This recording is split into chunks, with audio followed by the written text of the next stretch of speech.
I would have probably ended up doing something stupid that I would have regretted the rest of my life. So yeah, it's just one of them ones, bro. But obviously it's a lot to take in, innit? But when I sat down and I deeped it, I said, you know what, it's just materials, just a bit of bread. Yeah, I've still got my hands, my feet. The get back was serious, bro. I just jumped back on the grind and I saw it as a business deal, bro. Like, cool, I've lost a 1.2, but I'm gonna take it as I'm buying back my hunger for 1.2 million. So the hunger that I started with made me make that. How much is this hunger now gonna make me make? I wanna say, good evening, Adz. How's it going, my bro? I'm good, my bro. Thank you for having me, bro. Hope you're well. Nah, bro, I know it's Ramadan, so it's a lot of, the energy must be a bit. Yeah, no, I'm good, man. Yeah. Bro, listen, so I always say that I have to repeat it every time, like, I think you're definitely one of the most clean-hearted brothers I've met in music. Thank you, bro. Appreciate it. 100%. And yeah, just the things in general, I always find I'm thinking, bro, how come this guy's so giving with information? Like, Yeah. you know, and we're gonna talk about certain things because I wasn't aware until I messaged you that you sat down in it. Yeah. So I guess the first thing I want to get to is like 57 Jewellers. Since you guys started it, it's amazing what you've done. How many years is it since you guys opened up? Coming to 2 years in May. Really? Yeah. In that time, looking back now, how do you feel overall as a new business in Hatton it's gone? I feel like we've done very well, bro. I feel like we've done very well still. I didn't know it would be like we're overwhelmed with work at the minute, bro. And yeah, it's been a nice journey, but there's loads more to come. We're still just getting started, bro. For you, this has helped you just really proper get away from the music. This is like the full-time business, right? Yeah. Is it challenging keeping up with different clients? Because even like today, you're saying that you got clients coming, like the phone, you have to always be ready to do a deal. Like, do you get much of a work-life balance? Do you know what, bro? I'm constantly working, bro. I get about 4 or 5 hours sleep every day. And yeah, even today, bro, like I was meant to be here at, I think it was 12:30 or 2:30, and then client came from Liverpool for a watch. He got delayed, so then it delays me. And another client came from Luton, and another client came from, I think, like East London. But obviously, they always kind of, they'll give a rough time, but sometimes they might arrive an hour and a half late, hour late, and sometimes they're coming from bare 4. I'm not going to say to them, yo, forget, just turn around and come tomorrow. I can't do that. So yeah, it's just, I'm always just in the shop working, bro. Bro, coming from where you come from, right, in Brixton, yeah, like, and just in the streets in general, just the environment, yeah, it's hard to trust people, right? Yeah, 100%. How do you then deal with going into business, right? And you have to try, you again have to try and find trust with people, but then maybe sometimes those same people may have other ulterior motives. But this time, this is business. This ain't because you're from there and I'm from here. This is just like, you're doing, it's almost like the same thing. It's like, you've got this and I'm gonna find a way to take it. Like, how do you deal with like trying to trust people when it comes down to like this business world that you're in now? I just keep the people that I work with to a very, very minimal, and all the people in my team that are all very, very trustworthy. But I just try to keep it to a minimal, bro. Like when we first started, we was working with like one dishonest guy. And yeah, so after that it just made me wary. Can't really trust like everyone in this business, bro. So now we just got a super tight team, bro. Yeah. I mean, when you lose trust, are you more disappointed? Yeah, more disappointed, not angry or like stressed or anything, just disappointed, like I'm trying to help you and then you kind of throw it in my face sort of thing. So yeah, it's more just like disappointment, like, but humans will be humans, I guess, you get me, bro.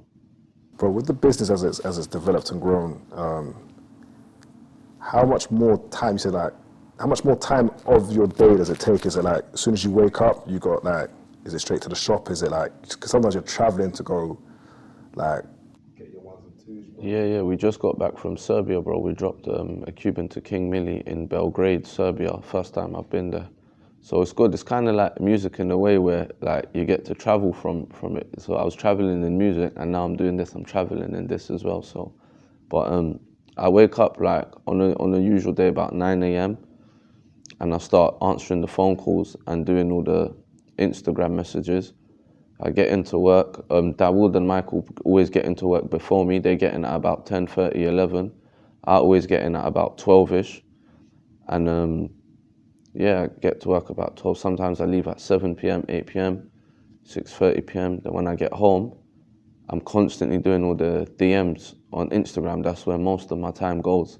Responding to messages on Instagram, answering the phone and WhatsApps. And then I find myself going to sleep after Fajr time, so which is like 5 in the morning. I go to sleep and wake up at 9. And then repeat. So it's a vicious cycle, fam. The DMs is a lot of it's to do with obviously queries about the business, right? Yeah. How do you deal with like, I mean, I guess it's any part of business, like time wasters, like how does that part work when you're just thinking, oh, they're gonna do this and then they just, like, do you get deposits? Yeah, now I just say to them, look, if you want this item, come in tomorrow, or if you want me to reserve it, send a deposit, and then I move on to the next DM. Because bear in mind, like sometimes on Instagram, bro, we've got like on a daily, like 500 messages, and then some messages can take me up to like 5 to 10 minutes to deal with, like a single request. Like if someone hits me up saying, yo, I wanna buy metal Daytona on a champagne, I've got to go in the groups, try to find the watch, send him a picture of the watch and give him a price. That alone can take 5-10 minutes to respond from when I open the message, and then they'll respond, and then I'll respond, and then they'll respond so sometimes I'm talking to one person for like an hour, 2 hours. So yeah, it's definitely not easy, bro. But now where I'm getting faster and better at it, I can just do it quicker, innit? Bro, that's how that. When you say like that, bro, just to make even a sell and then even the margins, it's a lot of time and effort. Yeah, and sometimes you're talking to someone for an hour, and then they'll come up with I've sorted it now, bro. Don't worry. Bro, another thing I was gonna ask you is like, when you look at like this industry you're now in, bro, yeah. When we did our first interview, it was amazing because I was like, bro's actually gonna create a new business, and bro's actually being very intentional, saying I'm coming in here, and these are the prices I'm gonna go for. I remember like, I was like, it shows me the roots you got, bro, because you're a salesman. It's like you understand marketing, you understand how to promote things, and you're a people's person. So you're the person who people can come in, you're gonna come in and see me in the shop. Yeah. It's the same person you've seen rapping, the same person you see on the grams, the same person who's gonna do the selling. So Yeah. did you know that was important? Because some people do brands and they want to be the person, like, I'm not the face of the brand, or you're not going to see me on a day-to-day. Like, how important is it for you to be, like... No, it's very important, bro. So whether you're coming to buy a Richard Mille or you're coming in for something simple like getting a link taken out, I'm there and I will serve you, like, whatever your request is, innit? And I feel like that's important, bro, because the business, the foundation is kind of built off of the trust that people have in me. So I need to always be there. It's not like, I don't want people to ever think, oh, he's just got an investment in this store and he just goes and still lives his life. Like, people need to understand this, like 57 Jewellers is my life. Like, I sleep, eat and breathe it, bro. You know what I'm saying? So I feel like it's very important. And also it's like a family business as well, isn't it? Yeah, exactly, yeah.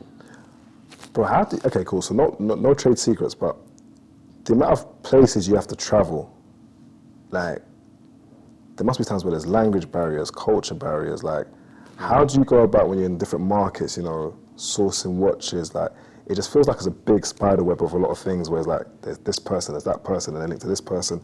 How do you navigate, like, dealing with all these different type of characters when you may not have met them before and it's a new situation? Like, how do you make sure you're making sure that you're getting the best?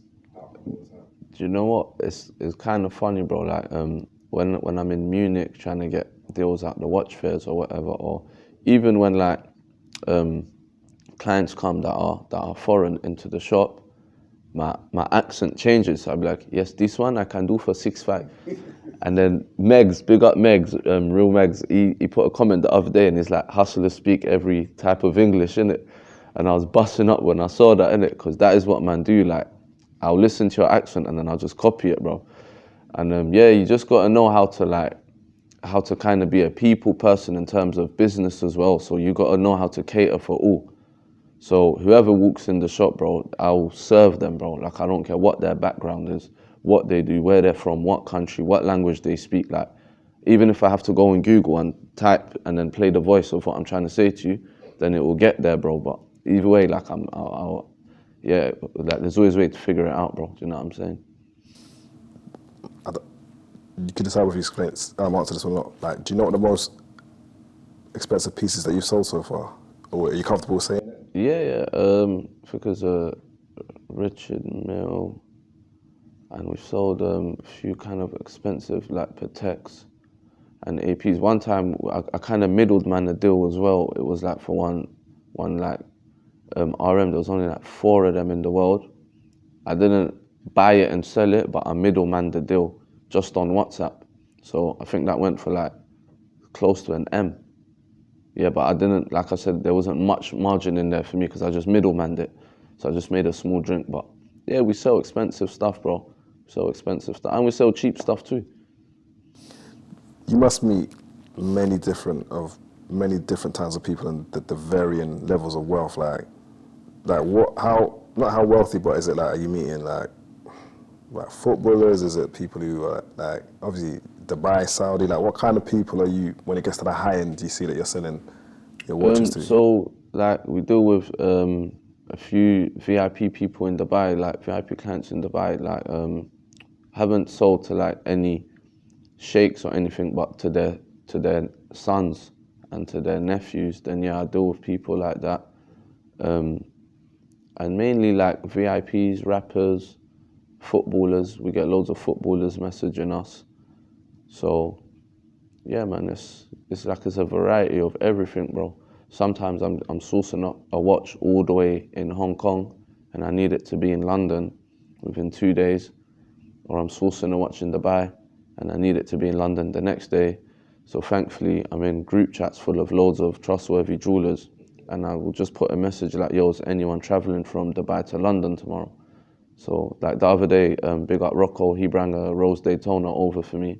I needed it on an ASAP thing. And yeah, he brought it over. He was in Dubai, I put it in the group, he responded, brought the watch over straight from Dubai to my counter. You see with the watches, yeah, like, you can't just, like, do people have to take them physically? You can't just put it in cargo, or do you sometimes do it in cargo? No, over a certain value, I wouldn't cargo it. I would hand deliver it or get it hand delivered to me. But I wouldn't FedEx like a Richard Mille or a Patek 5980, or even like an AP Rose Gold 15400 or what. I wouldn't over a certain amount of money. I wouldn't cargo it. It would straight be hand deliveries. So bro, let's get to the point, because I DM'd you, I think like about a few weeks ago, yeah. And then you hit me and you said like you. I was like, first of all, I thought you were hacked. I was like, what? And then you sent me the picture. Yeah. I was like, now this is all mad. Because then I was like, wait, hold on, when did this actually happen? Because I'm looking at the gram and like nothing's changed, bro. But like, you have spoken about what happened last year. I heard about it, but I didn't know it was true, right? Yeah. So the first one, before we get into that part, bro, like, I just want to know, like, and it sounds mad to say, bro, when something like that happens, though, mentally and emotionally, like, bro, what goes through a man's head, bro? Like, when you are aware of like, basically someone's licked out bare of your stock, bro. Like, mentally, what happens, bro? Like, you talk to your wife? What's the first thing that goes on in your mind? Yeah, bro. Like, I was just stressed, bro. I'm not like, when I first found out, that first like 1 hour, 2 hours, my mind was doing too much, bro. Like 5,000 miles per hour. And I was just getting so many different thoughts in my head. I just had to just slow it right down, bro. Or I would have probably ended up doing something stupid that I would have regretted the rest of my life. So yeah, it's just one of them ones, bro. But obviously it's a lot to take in, innit? But when I sat down and I deeped it, I said, you know what, it's just materials, it's just a bit of bread. Yeah, I've still got my hands, my feet. The get back was serious, bro. I just jumped back on the grind and I saw it as a business deal, bro. Like, cool, I've lost 1.2, but I'm gonna take it as I'm buying back my hunger for 1.2 million. So the hunger that I started with made me make that. How much is this hunger now gonna make me make? Do you understand where I'm coming from? So I just saw it as a business deal after a while. Bro, how do you hear about it? Is that does the locate like who told you that this has happened, bro? Nino, my business partner. So I rang him. Like I said, he always gets in before me. I've called him. I think someone was coming for a root beer or a day date, something. And I've rang him and I was like, yo, bro, you there? My man's on the way to come collect the watch. He's like, oh, bro, there's been a break-in. So I said, yeah, what do you mean a break-in, bro? Like, because we're in a building. Do you know what I mean? There's loads of other rooms. Yeah, I've been to your spot, bro. And you're not like on the ground floor. Exactly. Like, how someone gets up? Exactly. So they got in with a ladder through the back. Someone's left like a window open overnight. They've climbed in with a ladder, got into the office that was opposite ours, let themselves out through that office, and then axed through our door. And they had all the time in the world. And what's funny is the security weren't in that day. The alarms never went off. There was it come like a proper in-house setup, bro. Do you know what I'm saying? Not on my end, on the people that work in the building. I feel like, yeah, it was people that work in that building because there's bare funny people in them sort of buildings, bro. Do you know what I'm saying? From what I clocked tonight, when I went to that building, when I came to check you, bro, you're the only jewelers up there, right? Am I getting it wrong? Yeah, we was the only jewelers that had a showroom there. There was other jewelers, but they didn't have stock in the showroom, bro. They were just using it as like office and to create content. Yeah. But we was like retailing from that building. Do you know what I'm saying? Because yeah, I remember when I was in there, bro, it was like people were coming in and they were buying stuff, and it's so. Okay, cool, bro. Nino tells you. Now, I guess, bro, this also comes down to like just being able to be close to a faith, to know that it's all relative, innit? Material things is all relative, bro. Yeah. But still, human needs are what they are. That financial setback, bro, how does it affect like cash flow, business? 'Cause I'm just trying to think of like the ramifications of that much stock. Bro, it was dark, bro. I'm not gonna lie. Like, and 5 of the watches that got taken, so they look like 50 watches. Do you know even my personal pendant that says Adam in Arabic that I'd wear in all my music videos, that's gone. So it wasn't, do you know what it is, bro? Like, they licked one watch, it was a Las Vegas 2 billion AP, that's worth like 135K alone. But my pendant is worth much less, like I paid 15K for it a long time ago, but it's the sentimental value, bro. Like when I bought that pendant, it was a big chunk out of my pocket when I paid for that, and I said, you know what, let me buy this, it's gonna boost up my music career. So when that still hurts me the most out of all the watches, alhamdulillah, man's back up on man's feet, I've replaced the majority of them. But that pendant, I can't replace it, bro, now. I don't wanna make a new one, it's not gonna make sense. Plus, I don't even wear gold anymore. But that sentimental value it had hurt me more than all the other expensive stuff they took, do you know what I'm saying? And then, do you know the joke thing as well, bro? After all of that's happened, the people in the building, they knew we got burgled. They're the ones that called the police, yeah? Police have come, whatever, trying to do forensics and do all of this and that. Bro, the next day they've emailed me talking about, yeah, because your room got broken into, you need to pay for the door, 3 bags. So on top of man losing nearly everything, they're trying to bill me for 3 bags to fix their door. I'm saying, you lot are smoking shish kebab, bro. Like, so that's what made me leave that building, bro. I just felt like it was either the people that work there or someone that has a business there. It's one of the two, innit? I don't know. So I just kind of left it, man. I just moved on. After that, bro, were some of those watches, were people going to purchase them, or they just stock, or? Majority of them was stock, bro, that I had bought, because obviously when I see a watch at a good price, I'll buy it, knowing, yeah, cool, even if it sells in 2 weeks or 3 weeks or even a month, when it sells, there's a profit for me. And that's how we work, and I just buy anything that I know I can make a little profit on, even if it's 3 bills, 5 bills. Some watches I'm making like 2 bags on, so I don't mind holding them, because the day will come when it sells and I make my profit, and then it keeps the ball rolling. So yeah, majority of the stuff was stock, bro. And like I said, 5 of the watches weren't ours. So after getting burgled, I still had to think about paying off all the other jewelers. That was like 100 bags. And also 2 or 3 watches was clients that had already paid. And we was like doing the final touches on the watch, like cleaning it up. So they come and stole certain clients' watches that I had to pay as well out of my pocket. And all we had left was a ring tray that was worth like 80, 90 bags at most. So we was in debt. So I had to sell all them rings, pay people off. Like, we was in debt, bro. So we literally got back on our feet by my main thing that I was doing was going to every single jeweler in Hatton saying, let me post this up on my story because yeah, you've taken my stock, but you ain't taken my brand. My brand was still live and kicking, and that's why I didn't want to speak about it until now, till we're back up on our feet properly, because I didn't want my clients to feel like, oh, man can't shop there anymore. They don't really have nothing. So I was just pretending that I still had loads of stock, when really everything I was posting from May until about July, August wasn't mine, bro. So I'll go to a jeweler, post 5 of his watches up, go to another jeweler, post up 5 of his watches, and just add my little drink. And that's what kept me going. That's what brought us all the way back. That's crazy, bro. Yeah. So we had no watches, bro, literally. Like, we got witnesses there, jewelers, everything. Big up Chris from Just Clocked, because he was letting us use his office. So for the first month or 2, because I didn't want to go back to the building I got burgled in, I was using Chris's office, bro, and I was bringing clients to his office. And big him up, big up Chris. And yeah, he was literally letting us sell rings out of his office, watches, everything, and he didn't have a problem, do you know what I'm saying? And that's the person now that does all our content on Instagram. He's called Shot by Just Clocked. He does all the professional reels.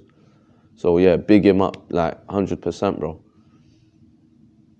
Did you ever, this is gonna sound weird, bro, but I know a bit of I know your character, bro, but was there any part you thought, like, bro, I don't know if I can, because, bro, cash, I can tell people from now, right, being in business, bro, cash flow is a big thing. Yeah. It's not how much money you got, it's how much money's tied up in other things. Yeah. Do you get me? So it's not like you're ever low, but it's like, bro, I'm expecting 30 bags next week, but I need to pay 40 bags by Thursday. And if the thing next week gets delayed by another 2 weeks, this rent, like, so I'm just thinking that whole cash flow thing, bro, it must have been that. No, it was mad, and do you know what it was, bro? I had already retired music when that happened. I had stopped music for 7 months. Obviously, after it happened, like 2, 3 weeks, 4 weeks later, I was getting a bit of stream money. So I was putting that back into the shop as well. My streams were still paying me, innit? Even though I was retired, I was still getting paid off of streams. So that kind of helped as well, like kind of bring us back up as well, innit? So I was just pumping any money that came my way, bro. I'd pump it straight into the shop, buy a watch, buy a bracelet, buy a Cuban. Do you know what I'm saying, bro? How did your wife, like, what was her, how did she react to it, bro? To be honest, bro, my wife was very strong about it, man. She's like, because she knows me since I had nothing. Like, I was broke. Like, I remember, like, being so broke when I met her, yeah, that one time she come to my house. And this was time ago when my son's 14 now. My son must have been about 7 months at the time. And she come to bring my son to me so I can see him, innit? And she was driving back then and everything. I had no vehicle, no nothing. And she's come and she's gone in my kitchen, bro, yeah, to wash her hands or something. And she's just seen like 8 tuna cans back to back, like opened. And she started crying. She's thinking, she said, she come out, she said, have you been living off a tuna? And I said, yeah, like that's what I've been living off, innit? And she started crying, and then what she done one time as well, she come to my house, yeah, and I don't like asking nobody for nothing, bro. Anyone that knows me knows I don't ask for nothing, bro. And she come one time, she clocked I didn't have no peas, bro, like no peas. And she tried to put £30 in one of my coats and then bounce. Then I've wore that coat about 4 days later, and I found £30 in there. And I'm saying, where did I get this from? Bro, I only found out the other day that she put it in there. That was like 14 years ago. So I must have, yeah, do you know what I'm saying? I must have thought, oh, when I found it, I was thinking, oh, raw, £30. Like, when did I leave this in here? Like, because, bro, back then I didn't even have £30 in one go, bro. I'd have like, job seekers.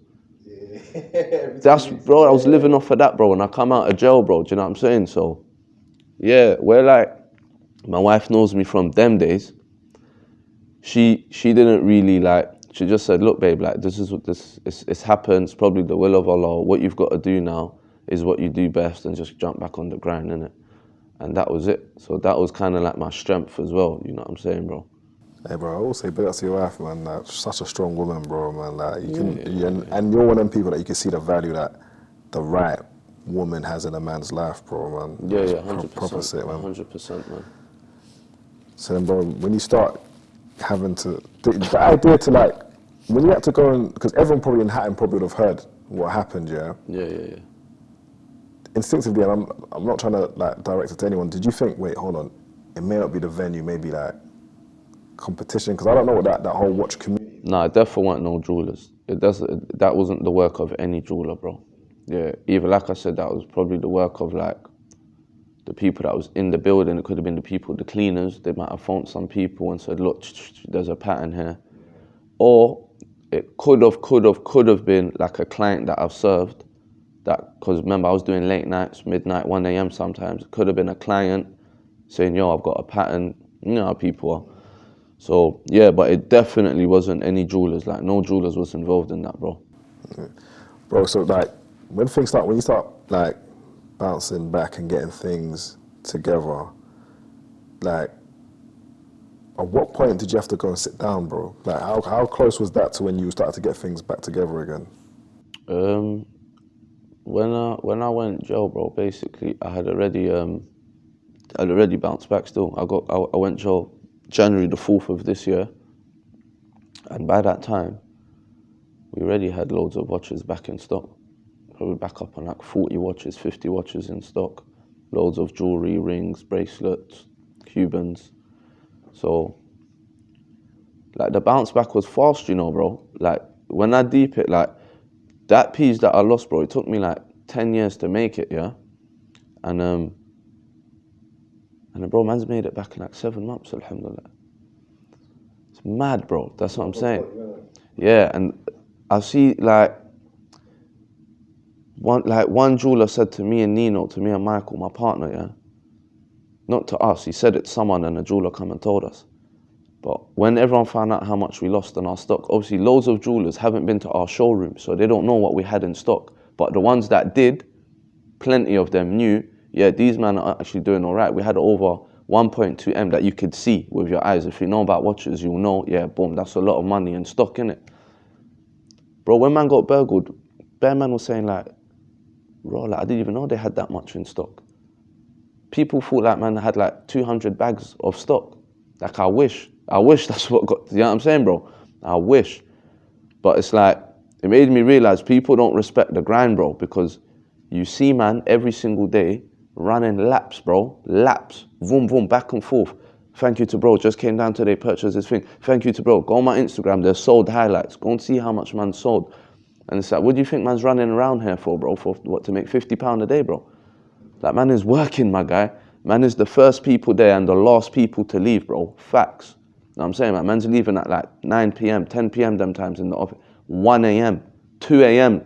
The latest I've served someone was 2 a.m. Like, man was snoozing, bro, from 9:30 p.m. I'm at work, bro, till 2 in the morning. I'm going home and I'm still working. So it's like, when I heard man saying, oh, I didn't know these lot had an M in stock, I'm thinking, bro, I'm going to make this back so fast that you're not going to know man's made it back. And then look, do you know what I'm saying, bro? So when people say stuff like that, and they say, oh no, these lot can't have an M in stock, just come to the shop and see. Bring your calculator with you. Do you know what I'm saying, bro? Okay, now, but then also like your culture, that it's a hustling culture, isn't it? Yeah. Right to it, bro. 100%, bro. And it fueled, man, bro. The way that L fueled me is like, I needed that. So now I'm just hustling with no remorse. Like, no remorse, bro.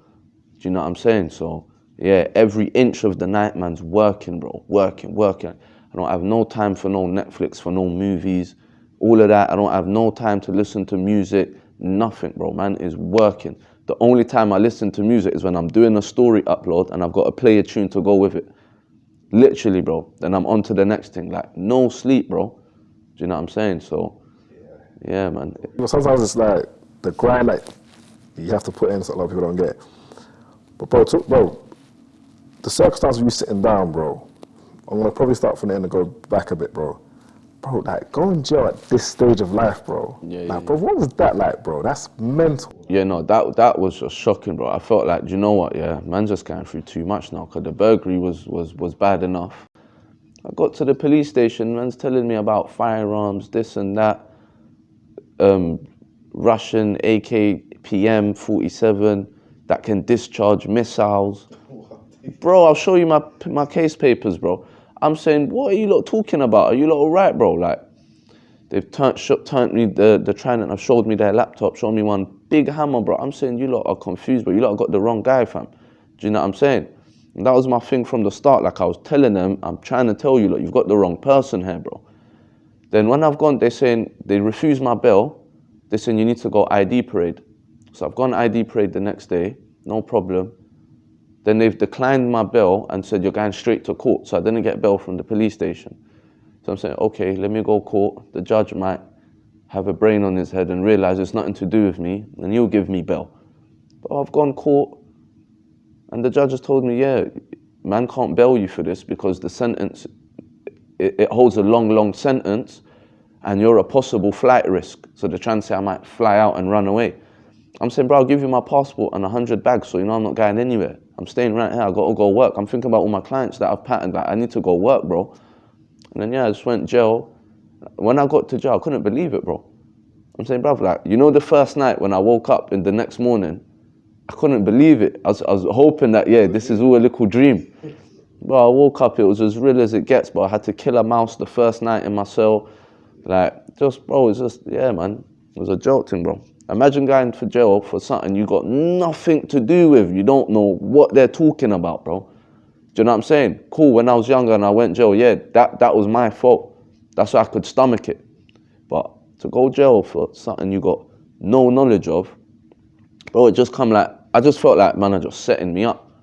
I even started thinking, is it something to do with the people that burgled the shop? Are they trying to set me up to make me go jail? I don't know. Do you know what I'm saying? But yeah, but that was just crazy, man. It was a mad feeling still. How long were you in for? 7 weeks. 7 weeks. So it was meant to go to trial, but my solicitor, big up my legal team, Kima Payton, she got the case discontinued, didn't it?